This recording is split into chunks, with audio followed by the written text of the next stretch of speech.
It's my very great pleasure to introduce Sir Alec Cairncross, one-time Professor of Applied Economics, Chief Economic Advisor to the British Government, Master of St. Peter's College, Oxford, and currently Chancellor of the University of Glasgow and prolific historian. Alec, the first thing that strikes one about you is that you're Scottish. Now, was this an important element in your early development, or were there other influences that you'd rather emphasize? I think it was very important. The first 21 years of my life were spent entirely in Scotland. I went to school in the local village school. I went to higher education in Scotland, University of Glasgow. And when I went to Cambridge in 1932, I felt very much the difference between being at Glasgow and being in Cambridge. My parents had hardly ever been out of Scotland, and I had only once been out of Scotland at that stage. And certainly, unlike many Scotsmen who've come to England, you return repeatedly. Your career development has actually gone back and forth between Scotland and England, has it not? Well, that was partly because I went back and forth between academia and government. I came to Cambridge in 1932, stayed to 35, went back and lectured in Glasgow, and then in the war spent the next 10 years virtually in Glasgow in one capacity or another, and then in the 1950s went back to Glasgow. So it was first one, then the other, and then back again to government in the 1960s. Now, when you had your early schooling, one thing that strikes me is that you thought you were going to grow up and be an accountant. Now, what attracted you about that, and how did you actually change to economics and history? I changed because I had 2 scholarships to the university, and I couldn't have believed that it was possible to throw them away. Besides, I found that you could cut 2 years off your apprenticeship as an accountant if you took a degree in political economy. So although I hadn't the faintest idea what political economy was, I decided I would take a degree. And of course, the Scottish system means that you don't have to just single honours into economics, does it not? You actually had a wide range of You can. subjects. You have to take at least 2 subjects outside what's called your group. If you're specialising in economics and history, say, or economics and mathematics, you must take 2 other subjects. In fact, because economics lasted only for 3 years and it's a 4-year degree with honours, I could take all sorts of subjects. I took English, model philosophy, logic, almost anything you could think of. And even some history. And I did 2 years in history, diplomatic history, not economic Glad history. to hear it. All right, so you actually did have some historical training, but that, in a sense, was your second career. And for the first 30 years, I suppose, of your working life at least, your whole concentration largely was on economics, was it not? So what was your early economics training like, first at Glasgow, and then we'll go to Cambridge? Well, the training at Glasgow was not very profound. You were given the ordinary class 1 year, then you went into the higher class and stayed there for 2 years.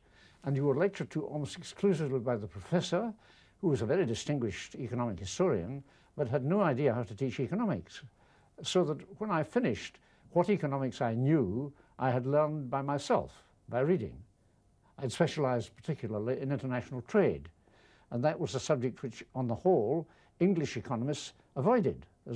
Nearly all the literature on international trade was written by Austrians, Swedes, Americans, people in other countries, and very little by the UK. That's very curious when Britain's, so much of her dependence was on international trade. Well, that's what I thought. And in fact, I concentrated on that. And during my years at the university, taking my first degree, I did a thesis which was on international trade. What did it do? How did it grow? There was a slight historical aspect to it. Indeed, it really set me onto history in the way in which I was initially interested in history, because I read books which described how, if a country exported capital, the terms of trade moved against that country. And I thought that this was a rather doubtful thesis.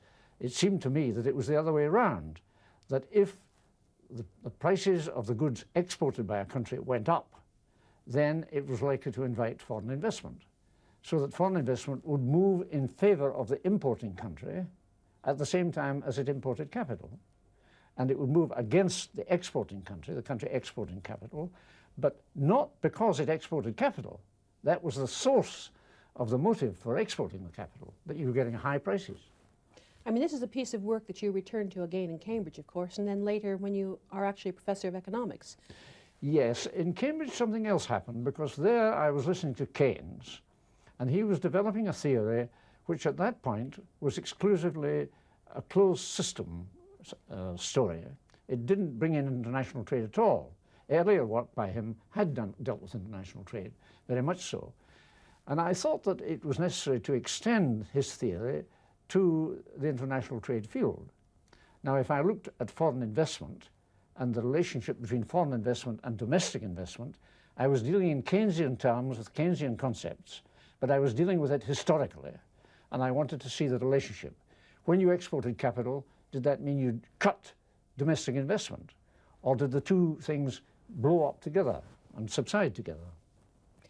Speaking of Cambridge, it is notable that you were there in the golden age of economics, were you not? You went up to Cambridge in 1932, I believe. 32. And what did you find in terms of economics then? Well, it was a remarkable faculty.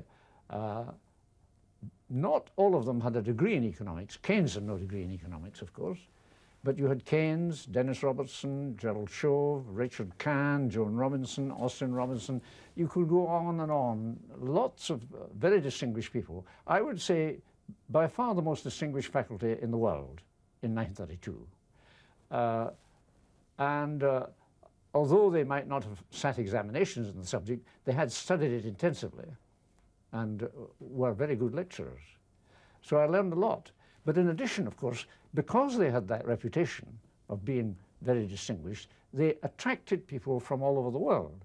And I met and made friends with people from America, from Australia, from all kinds of different countries. Not many from Europe.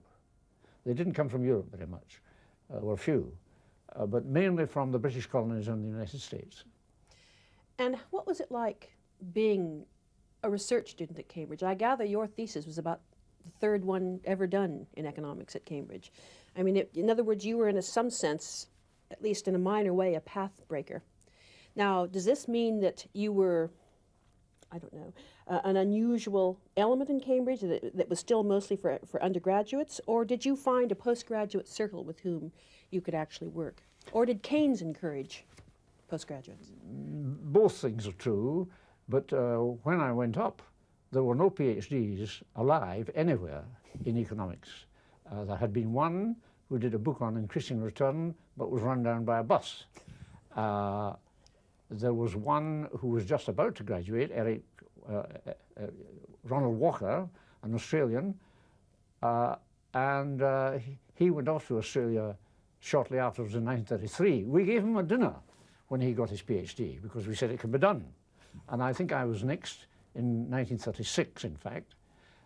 I did a piece on home and foreign investment and the relations between the two. That was my doctorate thesis. And for that purpose, although originally I was attached to Pigou, who was the professor, I very soon found that Pigou wasn't going to help me very much. And I went to Colin Clark, who was the young statistician, working on the same area as I was working on. How much contact did you actually have with the great Keynes while you were there? I had lunch with him, that's about as far as I got. But I did hear him in what was called the Keynes Club on Monday nights. He came down for the weekend and lectured on Monday at 12, and then in the evening on Mondays at 8 o'clock, picked undergraduates and sometimes postgraduates, like myself, were invited and could come and take part in the discussion. In fact, you were obliged to take part in the discussion because immediately you came into the room, Richard Kahn advanced with bits of paper, and if you picked one with a number, that meant you had to speak after the guest for the evening had given his paper. So you heard Keynes sum up on all of those occasions, and of course got to know him to that extent, rather distant. He gave a paper himself, at least once, while I was there, on Malthus. Was he as awe-inspiring as we're taught? Not awe-inspiring, but what he had to say would command silence and respect. You listened eagerly to hear what he had to say. And the same was true of his lectures. I went to all his lectures. So what do you think you actually gained from being at Cambridge? Oh, Beyond- immensely, immensely, I think. In the first place, when I went there, I don't think I understood economics except international trade. I listened to the subject as if it was something quite new, because you were being given new courses in many different directions. Welfare economics by Pigou, which hardly existed before his time. You had statistical economics from Colin Clark, which again was something more or less new, the national income, all that kind of thing. You were given the economics of the short period by Cannes, which was something that had not been dealt with at all previously. And Joan Robinson would be lecturing on imperfect competition. The whole area was just blazing with new ideas. That was new. And you had there some very bright people from different countries who liked to talk with one another. We organized at the research level meetings on Sunday mornings of the graduate students to talk about the subject. So in 1935 then, you leave all this cauldron of new ideas, and you return to Glasgow to become what sounds to me almost like a jobbing lecturer. Could you describe, for the benefit of your successors who aren't quite so energetic, just what you had to do as a young lecturer in economics? I was appointed a lecturer, not an assistant lecturer. I was a full lecturer right from the start, which meant I was well off financially to an extent I don't think I ever have been as well off since, because I wasn't married. I had 3 different assignments. One, I was a university lecturer, which meant I might occasionally be allowed to lecture if the professor wasn't there. 2, I had to correct all the essays, which were enormous in length, and there were 200 or 300 of them. I had to correct all the examination papers, and that too was quite laborious. Then, in addition, I was obliged to lecture to the chartered accountants who took a course in economics covering the whole field in 40 lectures over 10 weeks, 4 lectures a week, usually at 5:15 when they were pretty dopey. Then I had to lecture at 3 o'clock to the intending farmers, the agricultural students, agricultural economics. And sometimes that was rather difficult because you finished lecturing starting at 2, you finished just 5 to 3, and you had to be at some other part of the city by 5 past 3 if you were going to lecture to the agricultural students. So did you actually lecture to people we would consider single honors economists? I did sometimes get loose on the 2nd and 3rd year students, not very often. That only really occurred after the war when I went back as professor. I don't think before the war I had much opportunity to lecture to them, once in a while. Of course, this particular period did give rise to your first book, did it not? Yes, that came about because I was asked to write a textbook by the Glasgow School of Accountancy, and I said, I can't do it. I'm afraid I've got my thesis to do. It took 18 years before that thesis was published, and in a different form. But when I saw the book they were using, I changed my mind and said, well, I'll have a go. And I wrote a textbook almost complete when the war broke out. But I finished it during the war. So basically, your Glasgow years were your apprenticed occupational years, were they not? You had the incredible intellectual blossoming at Cambridge. You then came back with a bump, I should have thought, to the real world. And then the war broke out, and you were shot into an entirely different period of your life and atmosphere. Can you tell us how that happened? Yes, I was rung up just before Christmas when I was due to go to Edinburgh to organise pub crawls. Was this 1939? 1939? In 39, the Yes. end of 39, Christmas 39, I had arranged to go to Edinburgh and be employed in the Scottish office, organising a series of inquiries into what was going on from the talk in the pubs. As people were drinking, they would tell some of my spies, so to speak, what was being said. However, I didn't do that. That was to have been the job. Instead, I was rung up by Austin Robinson, who said, why don't you come and join us in the Cabinet Office? I hadn't much idea what they wanted me for, but I thought that was too good to miss, so I went there. Who was Austin Robinson? Austin Robinson was a lecturer in economics at Cambridge, the husband of Joan Robinson, a much more famous economist, but not necessarily a better one. And he and Professor John Dukes from Manchester were really helping Lord Stamp to conduct a survey of plans for the war effort. Right. when I went there, they were still conducting that survey.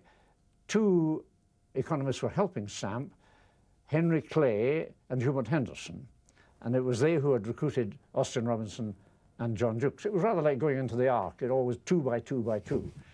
I joined in January 1940 what later became, at the end of the year, the economic section of the Cabinet Office, and still later, in 1953, the economic section of the Treasury, which no longer exists, but was the group of young economists who were at the centre of government and were advising the government on economic policy.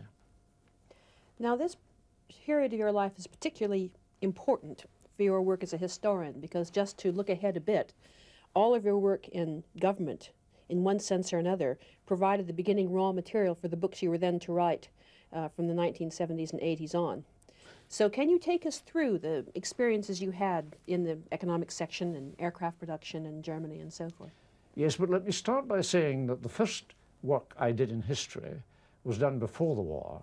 I did quite a large number of different things, which were essentially using economic history as a laboratory to see whether you could prove certain propositions about what was important or what caused what in economic affairs. I did not just the textbook, I did a lot of essays which were later published in Home and Foreign Investment in order to trace the way in which, if you had capital moving from one country to another, it affected the economy of that country. How it pulled in labour as well. Migration tended to move with the capital. And at the same time, it tended to give a stimulus to the export trades from the United Kingdom, so that you were looking at some interactions within the economy on a historical basis. And it was a particular kind of history because it was quantitative. It was the beginning of what I would regard as the new economic history, trying to bring to bear on the past the knowledge that economics supplies, the insights that economics supplies, and the quantities that are important if you're trying to relate one thing to another. So that was very much orthodox history, but orthodox history of a different kind from what was practiced previously.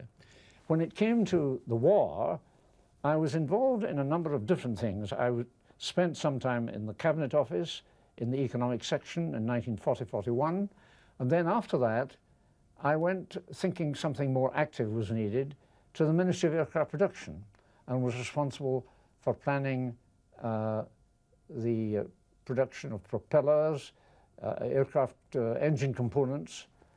But in between these two jobs, I was in the Board of Trade for a short time, for 6 months, planning the acquisition of factories as a blitz reserve, a reserve against the blitzing of aircraft and other factories that could be taken over.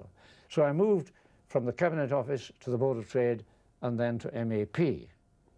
And at the end of the war, I went, still as a civil servant, to Germany, to Berlin, to argue the case for reparations with the French and the Americans and the Russians.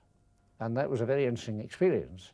We were preparing a plan for the level of German industry in order to decide what could be taken away in reparations and yet allow production equal to the European average. That was the thesis at Potsdam.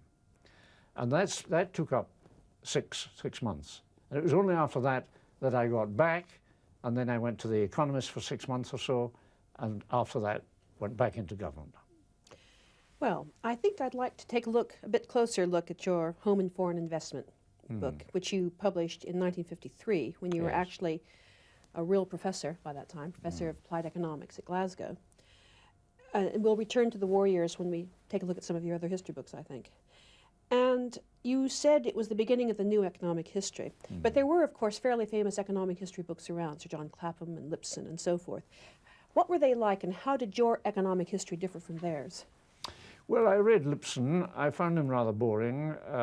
There were people like Unwin, of course, a very interesting work, mainly on earlier periods. I was interested in economic history of my own time, not going back too far. 1870 was as far back as I was prepared to go, where the institutions were similar to those now existing, and you could look at the development of the economy in a continuous way. There were no jumps. You were not really dealing with the beginnings of industrialization or anything of that kind. So if I were looking at the earlier history, it seemed to me to deal with institutions to be largely descriptive, to an extent that I thought was not really what I was interested in. It might attempt to trace causation, but it traced causation without the use of figures, or occasionally they would be cited by way of illustration. I was interested in time series, so that you got a continuous series of figures and you could see how one thing operated on another inside the economy. So it was a different kind of economic history from the earlier kind. And you liked providing pictures, didn't you? Graphs. Yes, you had graphs all the time, yes. Well, I was really, fundamentally, what I was saying to myself was, Keynes has provided the tools to look again at the past. Let me use these tools to see if it throws a different light on the past. Were you trying to do that for its own sake, or did you actually have any agenda, a political or an economic agenda in mind, or was this purely of an academic in the good sense, an academic exercise? I think it was an academic exercise because having tackled the capital export problem at Glasgow for my MA thesis, I was building on that, and therefore my interest was already aroused by the question, what was the relationship between home investment and foreign investment? When I went to Cambridge, I thought I could do it on a different footing. I could really build up new indices of home investment. Nobody had done that before. The figures were there, you could assemble them and you could begin to make an index of home investment. There were attempts to measure foreign investment. C.K. Hobson had done a book on the subject, but nobody had really tried to put the two things together. How did the one relate to the other? But figures, especially then, were very slippery characters, weren't they? Well, you had to use a little bit of speculation putting them together. This is where Colin Clark was very important, because in the past, statistics had to be exact. People had to fool themselves into thinking they knew exactly what happened. In fact, they never did. Colin was prepared to take a chance and say, well, the best guess you can make is this. And if you supplied enough guesses, you began to see how things fitted together. But economists nowadays don't issue health warnings with their figures, do they? No, they do not, but they should. There should be a mark attached to each figure saying this is 50% reliable or 20% reliable or 90% reliable, because the figures are never exact. After all, the Central Statistical Office spends its time changing all the figures from time to time, and often very drastically. So if you have slippery figures, how do you actually plan during wartime and then write about the outcome of planning in history? Do you see what I mean? How can you plan on the basis of figures you know are probably only 50% right? This is a new idea for the British government when you're involved in this sort of thing. Well, it was a difficulty in wartime because initially the government more or less suspended the collection of statistics, and we had to really get them going, collecting them all over again. We had to go around the various controls that were set up, saying to them, look, we have no figures of production, we haven't adequate figures of manpower, we must have figures. Well, the first job we had to do was to assemble the statistics. Now, some of these statistics were 100% reliable. If you were getting deliveries against contracts, then you knew where you were. When I went to the Ministry of Aircraft Production, for instance, I found that they had no statistics of the weekly output of propellers. They had deliveries against contract A, contract B, contract C, but nobody added them up, so that you really had no idea whether the output was going up or going down. You knew what was happening in relation to a contract, but that didn't mean anything.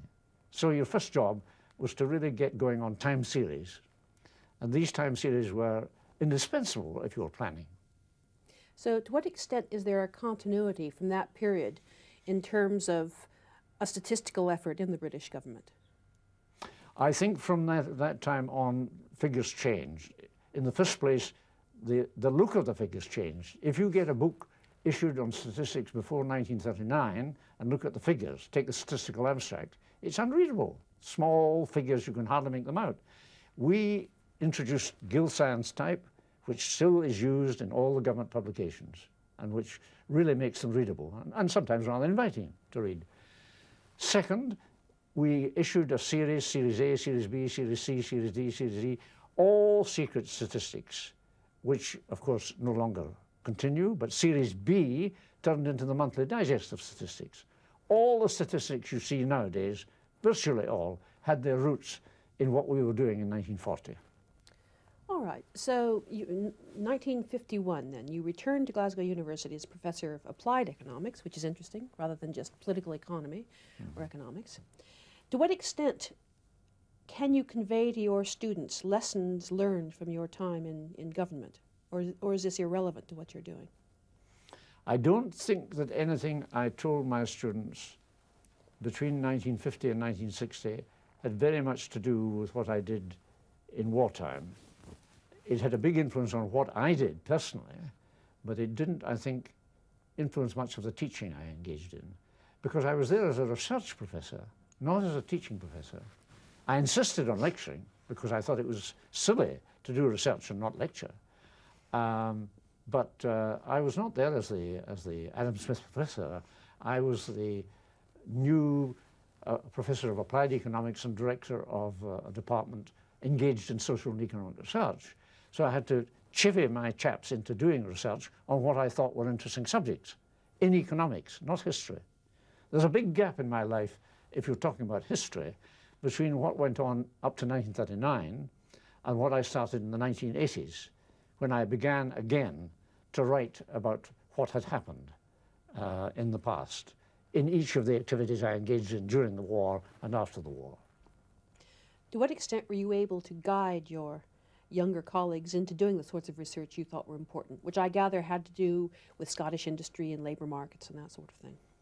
Well, I think some of them did take to it rather well, particularly when they were dealing with either labour or industry. These were the subjects that seemed to me natural in a university like Glasgow to study. And there were a succession of people. Donald Robertson was one, but there were others. And in a book called The Scottish Economy, I got each of them to do a chapter or two chapters so that they could really work together and get some sense of the way in which what they were doing impinged on what the others were doing. But that was all fundamentally either about the social economy or the economy proper in the Glasgow area and the Scottish area. Why didn't they like it? Did they think this was too narrow an area for them to concentrate on, or? Well, many of them, of course, were lecturing in some other field. They were researching, but they were also lecturing, and they tended to abide by the subjects on which they lectured. If they lectured, for instance, on trade unions, they would show some interest in labour economics, and did. But they usually had two jobs, as lecturers and research workers. And I had to find research which would interest them. And the main research, I think, which they undertook was on the local industries, local society, the Scottish problems. Of course, there was another set of interests in management, because we came to the conclusion something should be done to educate the young managers in economics, accountancy, and other subjects. And they came to the university and wouldn't stay away. They kept coming back and wanting more and more and more from us. So we developed training managers, not just in the technical subjects, because they could read these up, like accountancy, but more in the philosophy of their relations with their workers. They wanted to know, what are a manager's duties? What are a manager's rights? What should he be doing? And that was a much wider subject, which some of my colleagues were particularly good at expounding. Nevertheless, your period at Glasgow, this 10-year period, one gets the impression you were away rather more than you were there, with a series of other governmental jobs, both in London and, of course, abroad. I was on committees nearly all the time. I was on committees on old age, committees on crofting, committees on anthrax, committees on the Radcliffe Committee. I spent a lot of time in the train travelling between Glasgow and London, particularly after 1956. And in 1955-56, I was in America running a new institute, the Economic Development Institute for the World Bank. What was that meant to do? That had not existed before, and indeed I had been out in 1954 advising the World Bank on what they should do about training people from the governments of developing countries. What could they do to train these people to come to the bank and negotiate for a loan for a useful purpose? Because if they had no idea about their economy, how could they choose the right projects?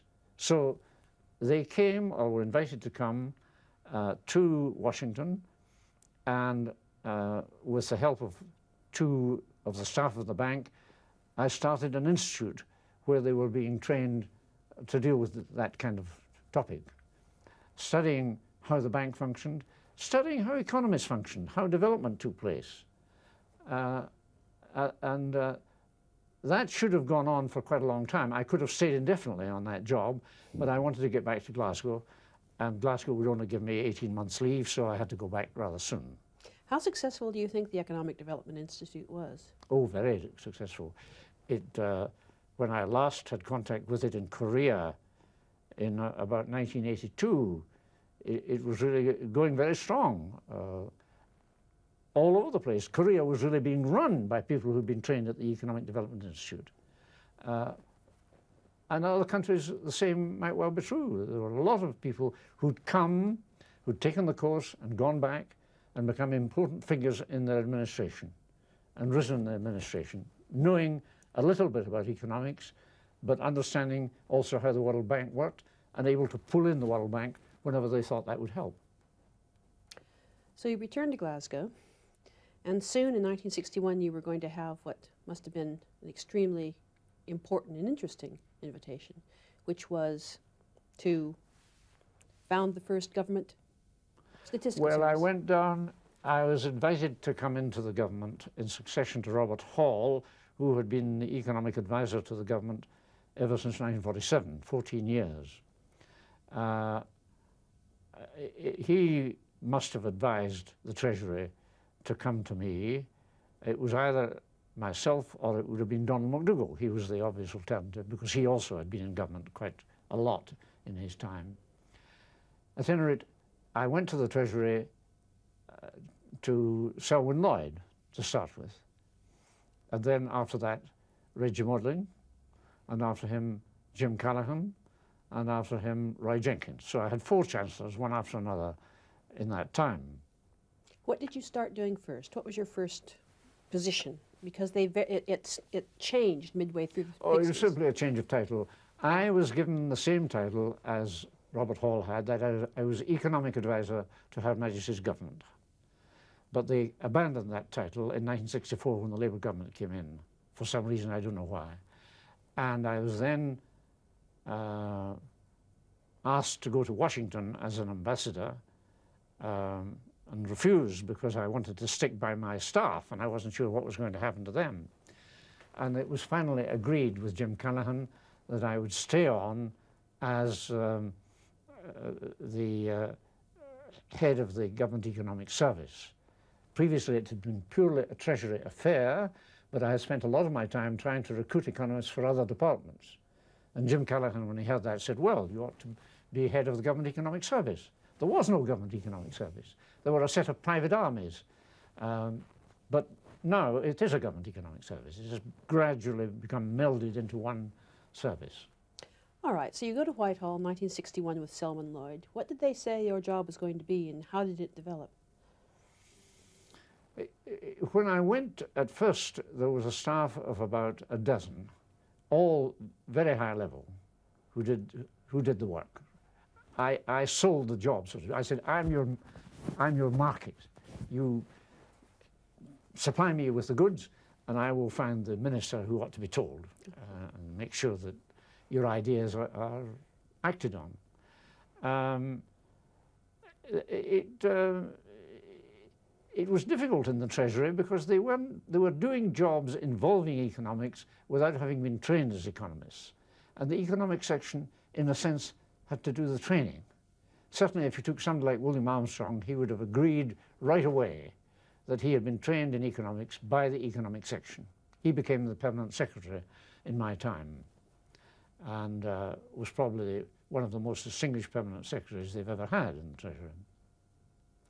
But you were dealing with the lay brothers and you were the priestly caste and you had to do the more technical stuff.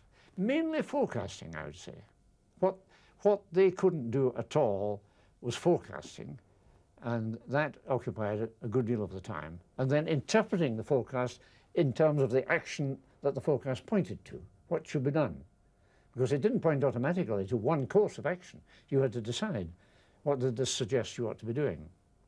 It was made fairly clear in the 1970s by one of the later chancellors of the Exchequer that somehow these forecasts should be something that were cast iron correct, that you could actually depend upon, and it was something wrong if they weren't dependable.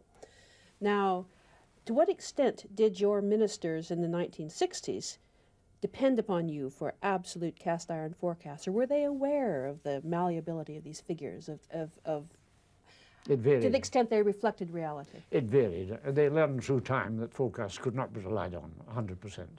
That they merely indicated the direction you should be moving towards. I think Selwyn Lloyd probably accepted forecasts at their face value because he didn't know any better. Reggie Modelling, I don't think, was very much impressed. Jim Callaghan learned to discount them appropriately, but in a way, the advisor of the government did the discounting. He had to advise how seriously to treat the forecast and how to shade it in this direction or that direction. It pointed to action, but it only pointed to action if you could interpret the forecast and see what the chances were that things might go that way or that way. We didn't have two separate forecasts, a top and a bottom, which some people recommended. We had one forecast, but the forecast had to be looked at rather carefully to indicate the line of action that followed from it. One of the single most important economic concerns of all those Labour governments from 64 to 70 was the question of the pound. Now, you must have been making fairly frightening forecasts about what was going to happen to the pound. To what extent were you able to convey these forecasts to politicians? I mean, what was your, obviously some such as Harold Wilson didn't want to accept them. Now, what is a situation of an advisor when you know in your bones what's going to happen and you can't convey it to your political masters? Well, that didn't happen in 64 and it didn't happen in 65. We had to say to the government, look, if you seriously want to continue the existing parity, you must take some action. They did not take the action we suggested. There was a great occasion in November 1964 when we came forward with what we thought was the appropriate deflationary action, and at the same time the other boys in DEA, the new Department of Economic Affairs, came forward with a rather different line. Both papers were destroyed. The ministers never looked at them because on that very day they got £3 billion loans through the Bank of England, which had been raised with central banks all over the world, without strings, as they said. Well, there were strings, because they had to be repaid. But at any rate, in 64 and 65, and even in 66, it looked as if it might yet be possible to get through without devaluation. It was conceivable. By 67, it became increasingly difficult to see it. They did take action in 65, the government. They did take action in 66 of a more stringent kind.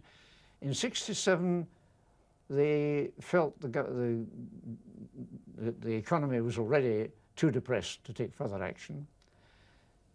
And when it came to the autumn, when it was very clear that they would have to devalue, I had to go to Jim Callaghan and say, look, I'm afraid, Chancellor, there is no alternative. You have to act now, even though I well know that you will have to resign. I'm telling you that whether you resign or don't resign, devaluation will have to be undertaken.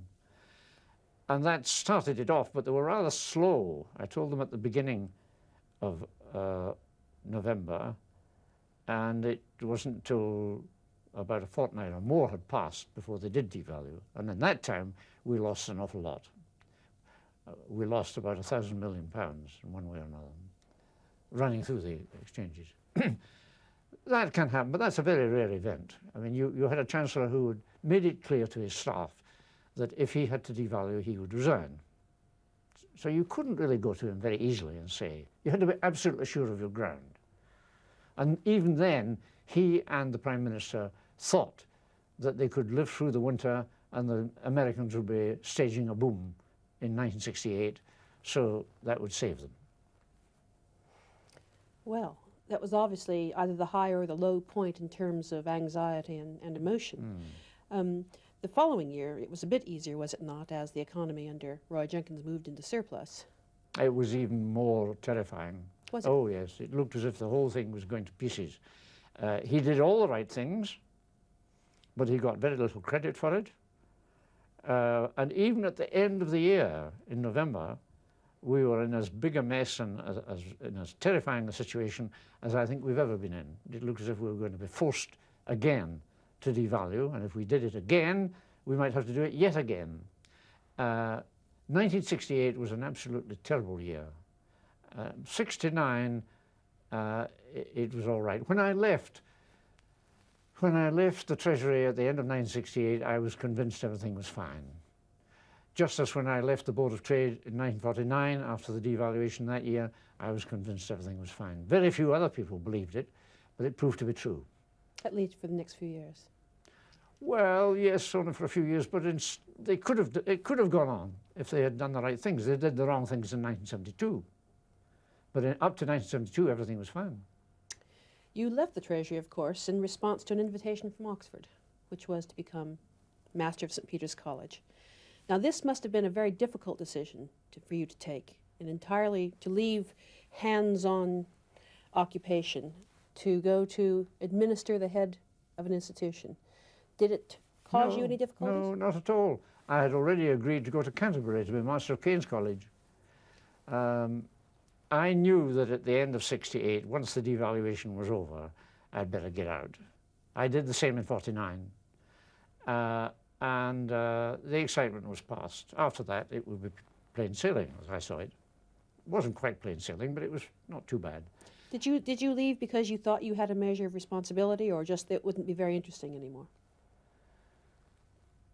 I think I was getting a bit to feel that I'd had enough. William Armstrong had gone. I'd worked very closely with him. The great event had occurred. There was no more. And we survived it for the next year. I was getting near to the age of 60. And I think when I got the offer of an academic appointment, I felt I ought to go back into academic life. So it wasn't academic life at all when I got there. It was administrative life. The Treasury was academic life. Well, this must have been an awful discovery. How long were you at Oxford? What did you find the main lines of your duties were as master of a college? Not a very rich college, for one thing. It was the poorest in Oxford. I didn't mind that. Running a college was quite difficult in '69. Remember, I got there just at the height of the more revolting students. As it were. And I had drug cases very soon to deal with. I think the more difficult problem was dealing with your fellows. I mean, you were in the chair. The fellows of any college are liable to see things very differently, particularly the future of the college, and they're liable to be personal animosities, which you've got to compose. I mean, that's part of your job. So you have both to raise funds on the one hand, compose the differences of the fellows, if there are any, give them a lead if you can. They're all too eager to give their own leads, and at the same time deal with the undergraduates. I had hoped to do some teaching, but I could only teach if the fellows in my subject came to me and said, why don't you take on X, Y, and Z? And I did a little. But the fellows of colleges feel that the undergraduates are theirs, their property, so to speak. So they don't turn to the master and say, you take him on. Nowadays, they'd be only too happy to get rid of some of the teaching load, I suspect. Well, you might think so. You might think so, but it didn't always happen in the 1970s. Did you not have postgraduate students, research students? One or two, yes, one or two, and very good. But they were beyond me. I learned by that time that my knowledge of economics was rather dusty. Economics changed, hadn't it, while you'd been in government? Changed very much. It had become very mathematical, more than I thought was proper in a subject which is not mathematical, to my mind.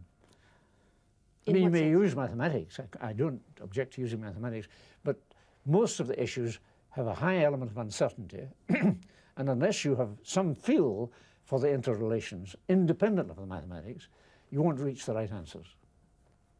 And the word econometrics comes to mind. Yes, well, you could do econometric history. I never did, because I thought it was making it too scientific. The subject is not fundamentally as scientific as all that. When I came to the subject originally, it was a branch of philosophy, virtually. To find it a branch of mathematics was more than I could bear. So your period at Oxford was, do you think, of mixed success, or at least mixed enjoyment on your part, or did you find other interests that overcame the... I enjoyed it. I enjoyed it, yes. I think I asked my predecessor, Robert Hall, what does the master of a college do? And he said, well, half the time is your own. You can write books, you can do things, or you can be a member of a committee or do something of this kind. I did all sorts of things in London. I mean, I spent half my time on one committee or another committee, or working for this organisation or that organisation outside the college altogether. And it was only my half time that went into the college, trying to raise money and getting around and doing the things I've described. You were still doing some writing in economics, were you not? Oh, yes. Oh, I published at least 2 books in the 1970s. Not what I did later when I had complete freedom, but I did quite a bit of writing. But I was attached to an awful lot of different things, different government committees on costs, different inquiries. There must have been about half a dozen I was doing at one time or another. They wouldn't be publicised, but they were quite important. All right. So once you actually left St. Peter's, which is which year? End of 1978. There seems to be not exactly a hiatus, but a period when books don't appear, and bar being Chancellor of the University of Glasgow, you don't have institutional positions, but quite clearly this fallow period was a precursor to a burst of a fairly amazing productivity. What is striking is that you then start off in 1983 with the publication of a book called Sterling in Decline, looking at the devaluations of 31, 49, and 67. And what's striking there, of course, it's a bit of intellectual autobiography as well as history. This is your new departure in history writing, I think, isn't it? Yes. I think initially, when I left, I found myself writing other people's books. I did 2 books for Hans Singer, who was still alive and could have done them himself. And I did 2 books for Otto Clarke, who had died, and his widow came to me and asked if I would edit them for him.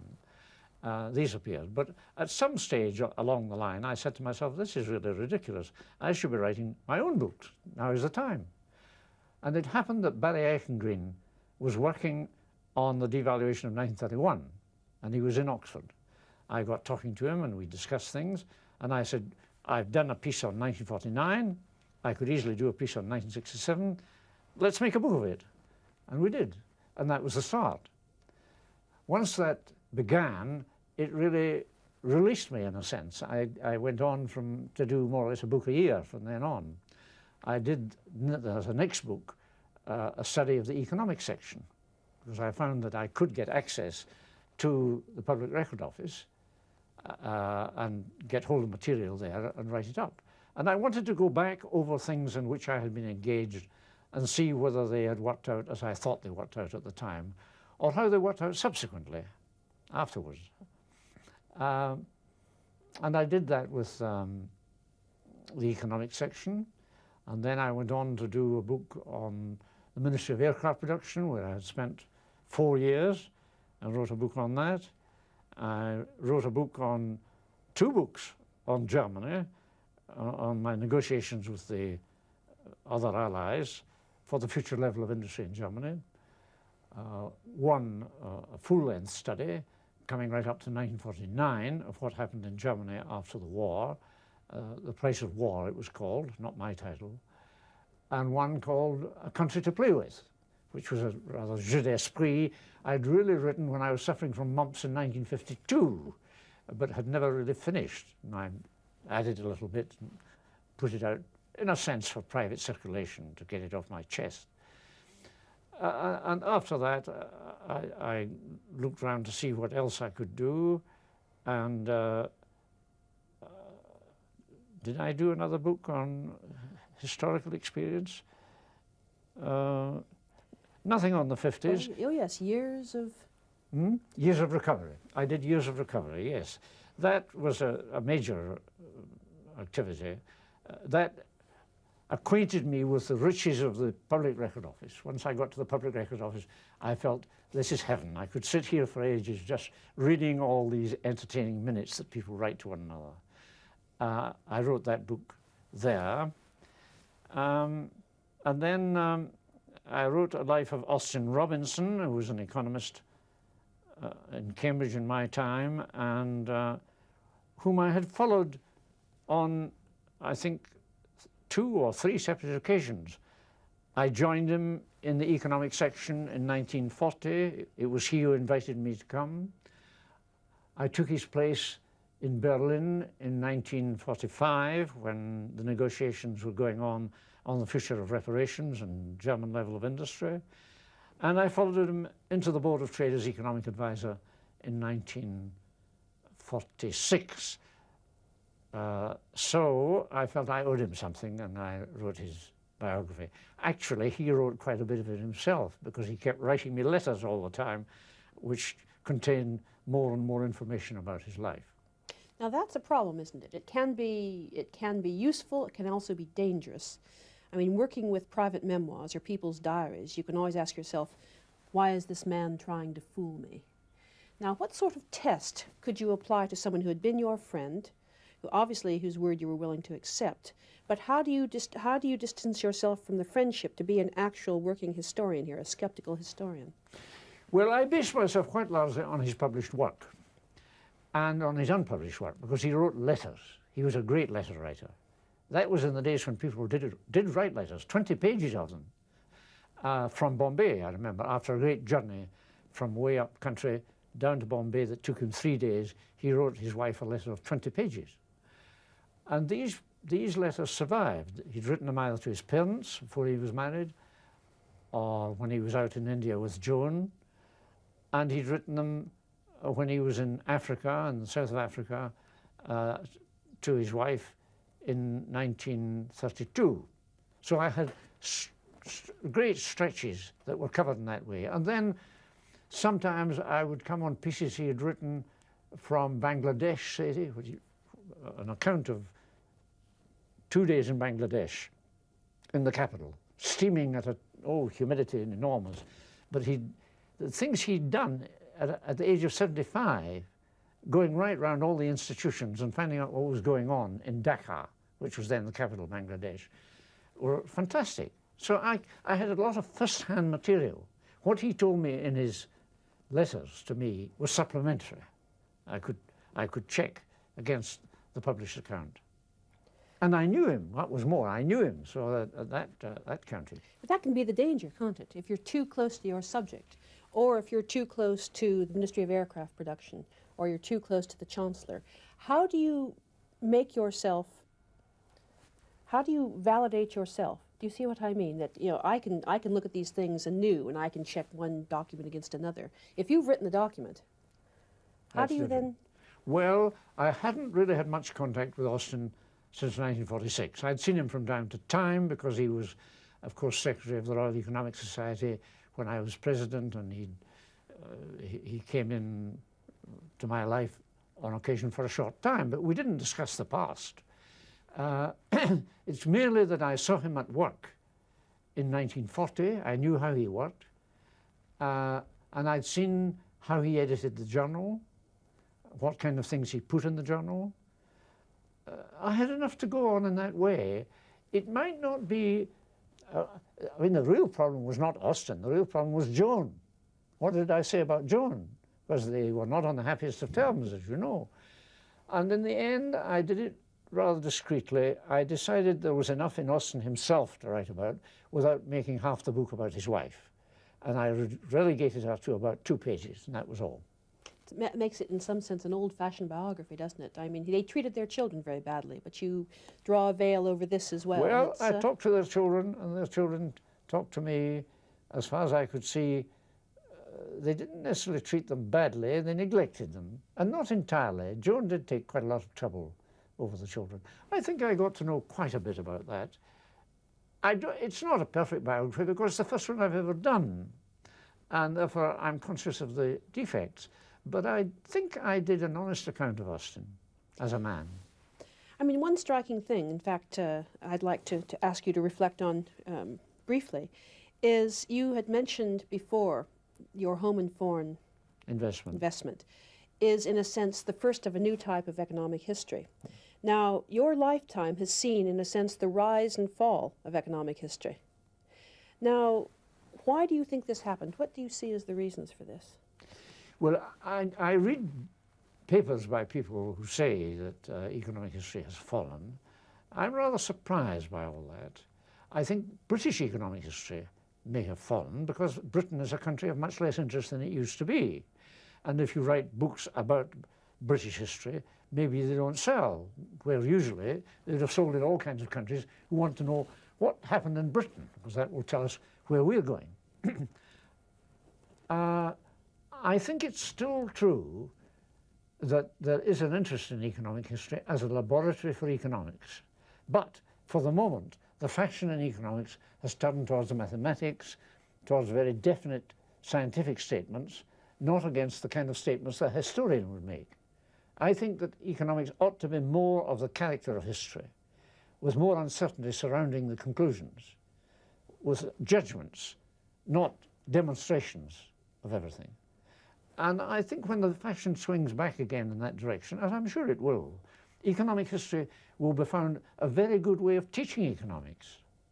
I still think that if I had to tell a young person how to approach economics, I might get them to read modern economic history as a beginning, which would give them some clue as to what the institutions are all about, how do they behave, what goes on.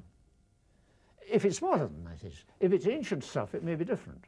But I'm only interested in what's happened in my own lifetime. Well, it's quite clear that having begun as an economist, you're ending as an economist. Sir Alec, thank you very much.